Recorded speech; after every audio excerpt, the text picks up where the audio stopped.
Napakalaki ng ulo. Ulo yung sabaw na yun. Yun ang masarap. Ay.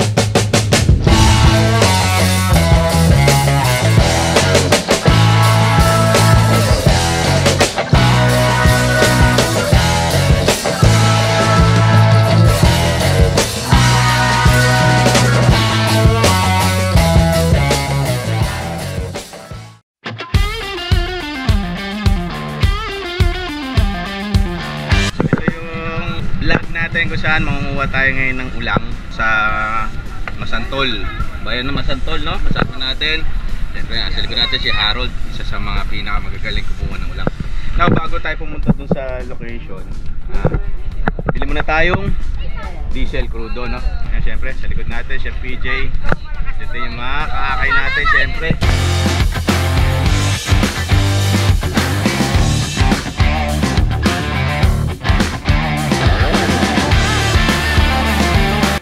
Kahabaan ng Pampanga River, nandito tayo ngayon at ito nga nanggagaling or kinukuha nitong mga kaibigan natin dito sa Masantol, Pampanga, yung ulang. Although ito, sabi ni Harold, itong kasama natin sa likod, papunta tayo ngayon dito sa parang tatawid tayo ng bayan.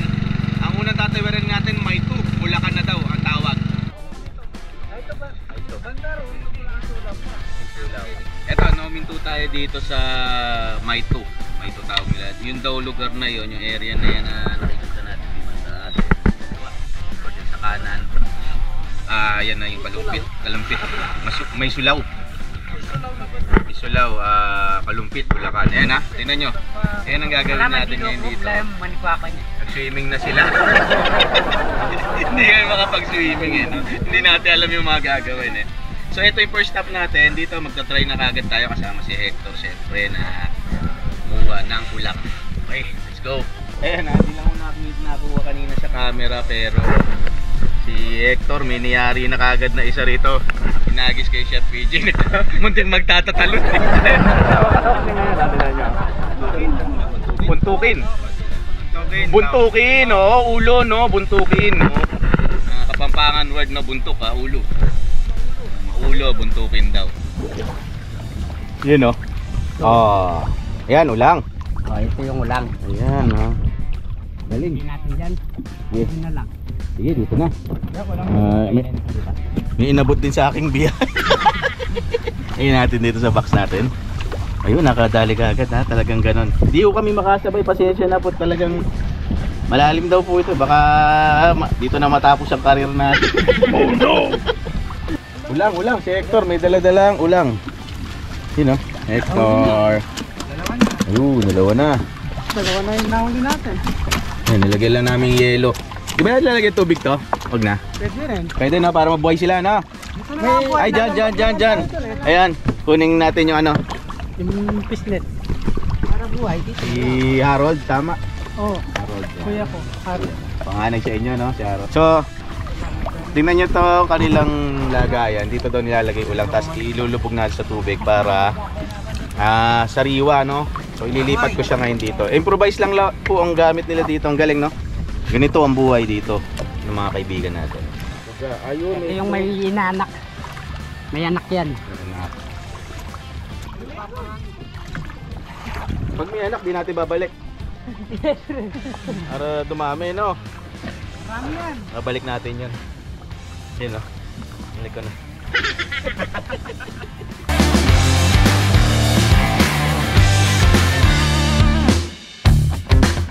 Daming ulang. Paano nyo kinuhuli? Sa lungga. Nakikita yung sa ilalim? Hindi. Kapa lang. Lungga? May butas, gano'n? May butas na pasok niya. Sa ilalim? Oo. Kumbaga pwesto. Tapos susundutin nyo yan? Papasokin namin yung kamay namin. Kapag nakalap namin may laban. Hindi ba kayo niipit? Niipit kami kaya nakagwan. Kaya nakagwante. Oo. Inisipit pala. Oh no! Yan, tinan nyo Dito kami. May iba itong size po mga. Kaya pala nakagwante sila mga noit mga kakay. Kasi nasa lungga daw po, no, yung mga ulang. May butas sa ilalim. Pinapasok ng kamay. Pag sumipit, niilan nila. Ganun pala ka... Ano na yung masabi natin ka delikado or sa... Pero ito mga kaibigan natin dito, na yun nga po, sila Hector, sila Harold, sila Herbert, no? Lahat po sila Yason, no? Ganyan ang ginagawa nga na sila.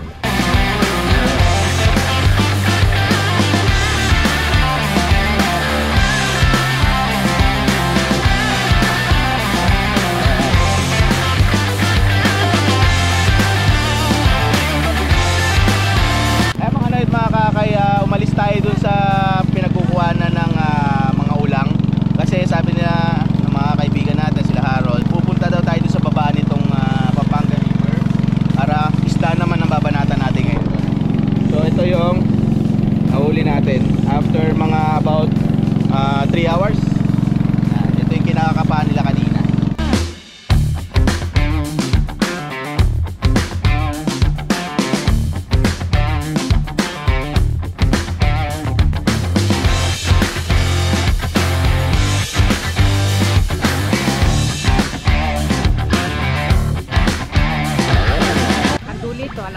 Paano mo nahuli? Sa kamay lang. Paano nyo nahuli? Sa kamay, no? Ayan, tanggalin mo yung ano, yung taling. Ayan, nakakalagnat yan. Kanina po. Kaya nga eh. Baka dinakma mo lang, di ka ano? Hindi man eh. Pagbaba nila, mga night mga kakay, na po kagad, may nahuling kanduli. Ang maganda dito sa kanduli, nagsasalita. Yun. Yan, ganito po kalalaki yung kanduling nahuhuli dito. Natin din sa may mas malalaki pa, ano? Ito yung pakita ko. Ayaw kong hawakan kasi masakit daw. Nanunusok. Kapag natusok ka, kikirat yung kamay mo. Para siyang ano, danggit, no? Ano yung itsura ng danggit? Ano masarap dyan, chef? Kinikilaw. Ay, paksiw. Para sa maral. Paksiw. Paksiw. Kasi yung balat niya, pag napaksiw mo kasi yung parang malambot na gugi na malasa. Yun, yung kitang. Tawag yung kitang, ha? Kitang. Galing.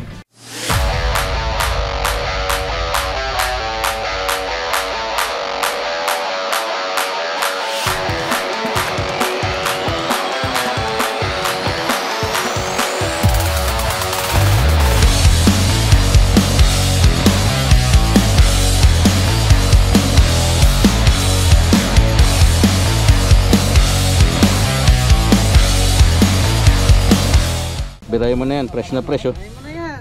Nandito tayo ngayon sa Talabahan. Okay. Uy! Ano? Tira. Malat, chef. Hindi naman. Ayos lang. Okay lang. Okay. Manguha tayong talaba dito. Gigilitin yung talampakan ko. Sino tayo? Steady lang tayo rito. Tutulong tayo ngayon. Manguha ng talaba. Guys. Dami yun. Nasa isang bato. Ang laki. Oo, dami oh. Kamote, nakakuha ang kamot. May halos may laman eh. Habang lang. Lumabang kasi bagla na lang yung sugalan. Pagkatapos dun sa isda kanina, pumunta kami dito sa medyo mas malayo na itong kung babaybayin itong Pampanga River dito, palabas na ng Orani, Bataan. Yun pala yung ano dito, naikwento sa atin na ang tugtungan nito, Orani, Bataan, dagat na. Actually natatanong na dito yung Samal, no? Tapos ginawa namin dito ang mga ng talaba. Nasa nagigulong sampler. Napabak na ni chef eh. Kaya gawin natin, uwi na tayo. Luto na natin to. Gutom na tong kasama ko. Let's go.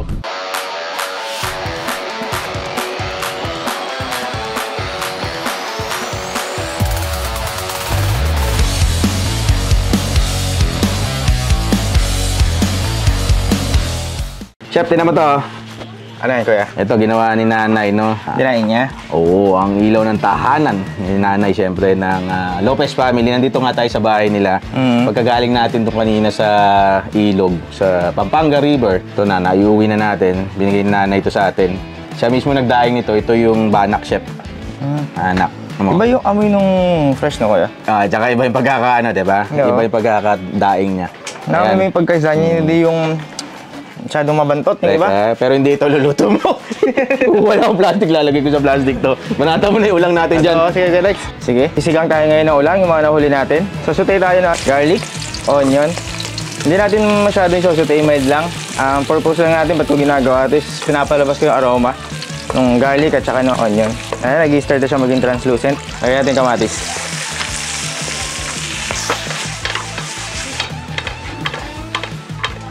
Sama natin sa salt and pepper para ma-temper din. Lagyan natin ng salt. Lagyan na natin yung patis. Siyempre, lagyan din natin Coca-Cola water. Iyon.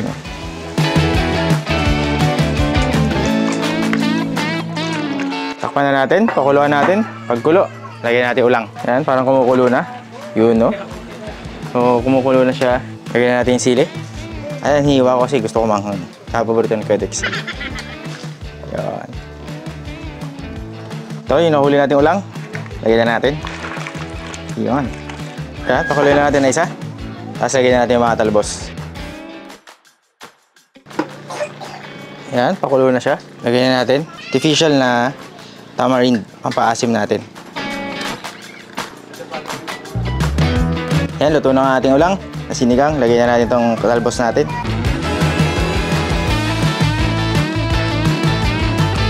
Yan, okay na po ang ating sinigang na ulang. Uy! Iyan. Tikman na natin. Ulang, chef, nayari mo na rin, no? Sinigang sa normal lang, sampalok. Tsaka yung ginawa dyan, yung isa Halabos. ito, no? Yan, Tayo yung halabos. Ito. Yan. Yung maliliit. Ginawa natin halabos. Okay. Birayan na natin to, chef. Oo. Habang mainit pa yung sabaw. Kuha ko rito. Sirahin ko to. Uy, jumbo. Ano ba tirahin to, chef? Diyan naman ako. Ito nga pag isa. Sobrang laki nito. Natakot din nung binalik. Ito lang tayo. Yan. Kuha tayo rito. Pa-isa, oh.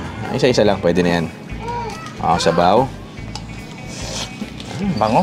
Tirahin mo na yan, chef. Kumuha ka na dyan. Ito, kuha tayong konti. Maliliit. Yun, no? Ayos.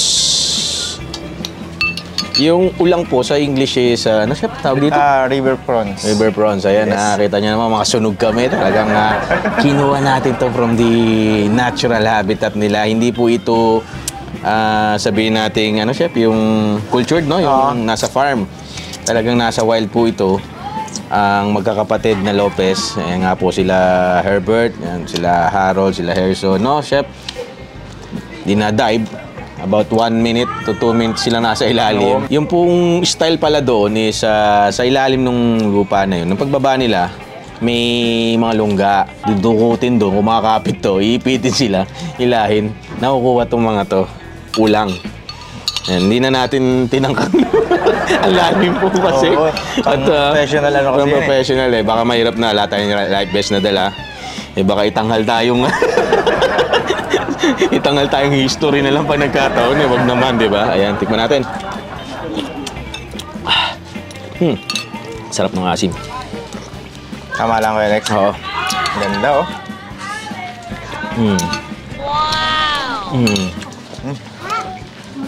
Sarap ng asim. Napahigop talaga ako nung sabaw. Grabe. Pati yung lasa nitong ulang, mga noit, mga kakakain, no, nag-infuse doon sa sabaw na ginawa ni chef. Kaya sinigang siya, pero alam mo, para siyang halos kasing lasa ng hipon din. Isang masasabi ko sa pamilyang ito, mga noy, no, talagang napasaludo ako at bumilib ako sa style. Even po kasi yung mga isda, dinadakma lang sa ilalim. Galing, oh. Wala silang gamit na kahit anong... Yung dala, yun ang isang klaseng panghuhuli nila. Pero ito, dinadakma. Even nga yung isda, may nadakma sila, no? Tapos talabatin, sinisisid. Yan. Freshwater. Yan, ang tawag nga natin, river prawns. Napakalaki ng ulo, maliit yung katawan. Isang napakasarap dito yung ulo. Yun, no? Tutulo yung sabaw na yun. Yun ang masarap dyan, chef, no? Lumabas na yun. Oo. God. Ay, ako. Joseph. Santissima. Alam niyo kung bakit masarap? Isa sa masarap na, or dahilan na masarap to, chef.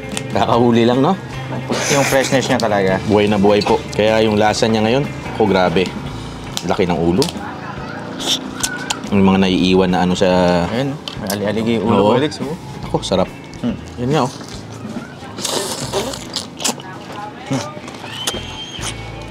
Siyempre sa mga gustong kumontak, no? Kay Herbert, no? Sa Pamilya Sir Herbert, Lopez. yes. Oo, yan, pakita lang natin yung kanilang number dyan, no? At saka yung Facebook page niya na rin, chef, no? Or Facebook account. Na-meet ko siya sa Facebook nga lang, the power of social media, siyempre.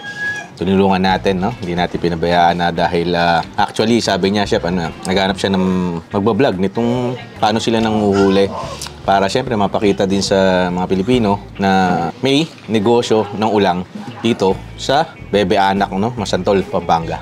Una rin ko, Alex, akala ko parang ini-import lang natin tong mga gantong ulang. Meron pala din palang Sa atin talaga yan. talagang river ng mga ulang dito. Pero kinukulture na daw ito ngayon, chef, ah. May mga nabibiling breeder nito, pwede na kayong umili. Yan, kontakin niyo si Sir Herbert. O kasi may mga nakukuha silang, ano, tawag nyo? May Yung maliliit na... Similya tawag na. Similya. Tawag nila similya. Milya tawag nila. Ayun. Siyempre. Hindi namin papakabahin dahil medyo napaba na po ang video dahil nga po hinuli talaga natin to from the wild, no? Maraming salamat sa inyong lahat sa patuloy na pagsubaybay sa akin ni Sol. Siyempre sa Kuya Dex YouTube channel, sa Facebook page namin ni Chef PJ. Thank you. Yan, thank you. 20,000 followers. Kuya Dex, nakakagulat. Maraming salamat po sa inyo sa patuloy na pagsuporta.